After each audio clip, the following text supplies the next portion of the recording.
ಮಗು ಗುಂಡು ಗುಂಡಾಗಿ ಆರೋಗ್ಯಕರವಾಗಿ ದಪ್ಪ ಆಗಬೇಕು ಅಂತಂದರೆ ಬೇಯಿಸೋದು ಬೇಡ, ಹೆಚ್ಚು ಹೊತ್ತು ಕಾಯೋದು ಬೇಡ. ತಟ್ಟಂತೇಳಿ ಮಾಡಿ ಈ ಒಂದು ಆರೋಗ್ಯಕರವಾದ ಬೇಬಿ ಫುಡ್ ರೆಸಿಪಿ. ಸ್ವಲ್ಪ ಹೊತ್ತು ನೆನೆ ಇಟ್ಟರೆ ಸಾಕು, ಪಟಾಪಟ ಅಂತ ಹೇಳಿ 1 ನಿಮಿಷ ಕೂಡ ಕಾಯೋದು ಬೇಡ. ಈ ಒಂದು ಬೇಬಿ ಫುಡ್ ರೆಸಿಪಿನ ಮಾಡ್ಕೊಳ್ಬಹುದು. ಈ ಒಂದು ಬೇಬಿ ಫುಡ್ ರೆಸಿಪಿ ತುಂಬಾ ಮಗುವಿನ ವೆಯ್ಟ್ ಗೇನ್ ಆಗೋದಕ್ಕೆ ಹೆಲ್ಪ್ ಮಾಡುತ್ತೆ. ಹಾಗಿದ್ರೆ ಪಟ್ ಅಂತೇಳಿ ಈ ಒಂದು ಬೇಬಿ ಫುಡ್ ರೆಸಿಪಿ ಯಾವ ಥರ ಮಾಡೋದು ಅಂತ ಈಗ ನೋಡೋಣ ಬನ್ನಿ. ಮೊದಲನೇದಾಗಿ ನಾನಿಲ್ಲಿ ಏಲಕ್ಕಿ ಬಾಳೆಹಣ್ಣನ್ನು ತೊಗೊಂಡಿದ್ದೀನಿ.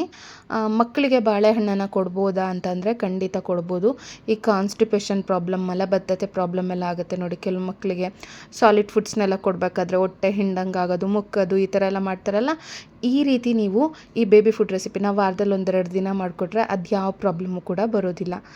ಏಲಕ್ಕಿ ಬಾಳೆಹಣ್ಣು ಕೊಟ್ಟರೆ ಶೀತ ಕೂಡ ಆಗೋದಿಲ್ಲ. ಮತ್ತು ಸಮ್ಮರ್ ಟೈಮಲ್ಲಿ ನೀವು ಬಾಳೆಹಣ್ಣನ್ನು ಇದನ್ನೆಲ್ಲ ಬಳಸಿದ್ರೆ ಖಂಡಿತ ಅವ್ರಿಗೆ ಯಾವುದೇ ರೀತಿಯ ಶೀತ ಸಂಬಂಧಿತ ತೊಂದರೆ ಕೂಡ ಬರೋದಿಲ್ಲ.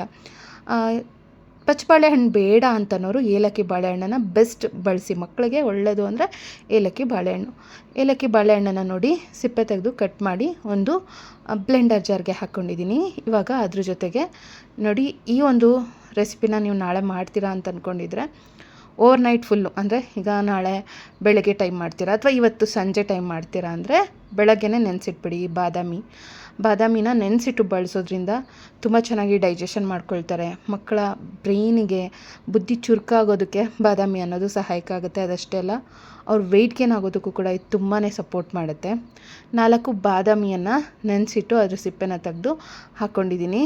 ಈಗ ಖರ್ಜೂರ, ಸಾಫ್ಟ್ ಖರ್ಜೂರ ಬರುತ್ತಲ್ಲ, ಅದು 2 ಖರ್ಜೂರನ ನೆನೆಸಿಟ್ಟು ಹಾಕಿದ್ದೀನಿ. 7 ತಿಂಗಳು ತುಂಬಿದೆ ಮಗುಗೆ ಅಂತಂದರೆ ಖರ್ಜೂರನ ಹಾಕೋಬೋದು, ಇಲ್ಲ ಅಂತಂದರೆ ಸ್ಕಿಪ್ ಮಾಡಬಹುದು. ಇದನ್ನು 7 ತಿಂಗಳು ಮೇಲ್ಪಟ್ಟಂಥ ಮಕ್ಕಳಿಗೆ, ಅಂದರೆ 7 ತಿಂಗಳು ತುಂಬಿರಬೇಕು ಅಂಥ ಮಕ್ಕಳಿಗೆ, ಅವರಿಂದ ಹಿಡಿದು ನೀವು ಸುಮಾರು ದೊಡ್ಡ ಮಕ್ಕಳು 3 ವರ್ಷ 4 ವರ್ಷ ಮಗುವಿಗೂ ಕೂಡ ಈ ರೆಸಿಪಿನ ಮಾಡಿಕೊಡ್ಬೋದು. ಇದ್ರ ಜೊತೆಗೆ ಬೇಕಿದ್ರೆ ನೀವು ಹಾಲನ್ನು ಕಾಯಿಸಿ ಆರಿಸಿರೋಂಥ ಹಾಲನ್ನು ಹಾಕೋಬೋದು. ಅಂದರೆ 1 ವರ್ಷದ ಮೇಲ್ಪಟ್ಟಂಥ ಮಕ್ಕಳಿಗೆ ನೀವು ಹಾಲನ್ನು ರೂಢಿ ಮಾಡಿದರೆ ಚೂರು ಹಾಲನ್ನು ಸೇರಿಸ್ಕೊಳ್ಳಿ. ಇಲ್ಲ ನೀವು ಇನ್ನೂ ವರ್ಷದೊಳಗಿನ ಮಗು ಅಂತಂದರೆ ಸ್ವಲ್ಪ ನೀರನ್ನು, ಅಂದರೆ ಕಾಯಿಸಿ ಆರಿಸಿರೋಂಥ ಸ್ವಲ್ಪ ನೀರನ್ನು ಚೂರು ಹಾಕ್ಕೊಳ್ಳಿ. ಹಾಕ್ಬಿಟ್ಟು ಇವಾಗ ಇದನ್ನು ನುಣ್ಣಗೆ ರುಬ್ಕೋಬೇಕಾಗುತ್ತೆ. ಸೊ ನೋಡಿ, ಒಳ್ಳೆ ಬೆಣ್ಣೆ ಥರ ಬಾಯಲ್ಲಿಟ್ಟರೆ ಕರಗೋ ಥರ ಕನ್ಸಿಸ್ಟೆನ್ಸಿನಲ್ಲಿ ಈ ಒಂದು ಬೇಬಿ ಫುಡ್ ರೆಸಿಪಿ ಅನ್ನೋದು ರೆಡಿ ಆಗುತ್ತೆ. ಮಕ್ಳಿಗಂತೂ ತುಂಬಾ ಇಷ್ಟ ಆಗುತ್ತೆ, ತುಂಬ ಇಷ್ಟಪಟ್ಟು ತಿಂತಾರೆ. ಕ್ರೀಮಿಯಾಗಿ ಚೆನ್ನಾಗಿರುತ್ತೆ. ಸೊ ನೀವು ಬೇಕಿದ್ರೆ ಹಾಲನ್ನು ಸೇರಿಸ್ಕೋಬೋದು, ಟೇಸ್ಟ್ ಇನ್ನೂ ಚೆನ್ನಾಗಿ ಬರುತ್ತೆ.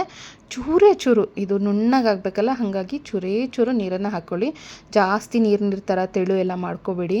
ಮಗುವಿನ ತೂಕ ಹೆಚ್ಚಾಗೋದಕ್ಕೆ ಈ ಒಂದು ಬೇಬಿ ಫುಡ್ ರೆಸಿಪಿ ತುಂಬಾ ಹೆಲ್ಪ್ ಮಾಡುತ್ತೆ. ಯಾರೆಲ್ಲ ತಾಯಿಯರು ನಮ್ಮ ಮಗು ದಪ್ಪ ಆಗಬೇಕು ಅಂತಂತಾರೆ ಅವ್ರಿಗೆ ಖಂಡಿತ ಈ ಒಂದು ವಿಡಿಯೋನ ಶೇರ್ ಮಾಡಿ. ಮತ್ತು ಮಗು ಕೂಡ ಅಷ್ಟೇ, ಟೇಸ್ಟ್ ತುಂಬಾ ಚೆನ್ನಾಗಿರುತ್ತೆ. ಇದು ಮಕ್ಕಳು ಕೂಡ ತುಂಬ ಇಷ್ಟಪಟ್ಟು ತಿಂತಾರೆ. ಖಂಡಿತ ನೀವು ಈ ರೆಸಿಪಿನ ಟ್ರೈ ಮಾಡಿ. ಈಗಾಗಲೇ ನಾನು ಸಾಕಷ್ಟು ಆರೋಗ್ಯಕರವಾದ ಬೇಬಿ ಫುಡ್ ರೆಸಿಪಿ ವಿಡಿಯೋಗಳನ್ನ ನನ್ನ ಚಾನಲಲ್ಲಿ ಶೇರ್ ಮಾಡಿದ್ದೀನಿ. ಎಲ್ಲ ವಿಡಿಯೋಗಳನ್ನು ನೋಡಿ ಇಷ್ಟ ಆದರೆ ಲೈಕನ್ನು ಮಾಡಿ, ಚಾನಲನ್ನು ಸಬ್ಸ್ಕ್ರೈಬ್ ಮಾಡ್ಕೊಳ್ಳಿ. ಇನ್ನೂ ಒಳ್ಳೊಳ್ಳೆ ವಿಡಿಯೋದೊಂದಿಗೆ ನಾನು ಬರುತ್ತೇನೆ. ಧನ್ಯವಾದಗಳು.